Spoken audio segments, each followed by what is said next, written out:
শক্তিশালী ভূমিকম্পে কেঁপে উঠেছে দক্ষিণ পূর্ব এশিয়ার দেশ ফিলিপাইন। বৃহস্পতিবার 11 জুলাই দেশটির মিন্দানাও দ্বীপে আঘাত হানা এই ভূমিকম্পের মাত্রা ছিল রিক্টার স্কেলে 6.7।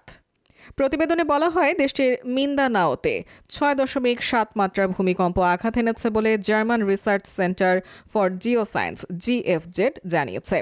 সংস্থাটি বলছে ভূপৃষ্ঠ থেকে ভূমিকম্পের গভীরতা ছিল 630 কিলোমিটার বা 391.46 মাইল। তবে এ ঘটনায় হতাহতের কোনো খবর পাওয়া যায়নি।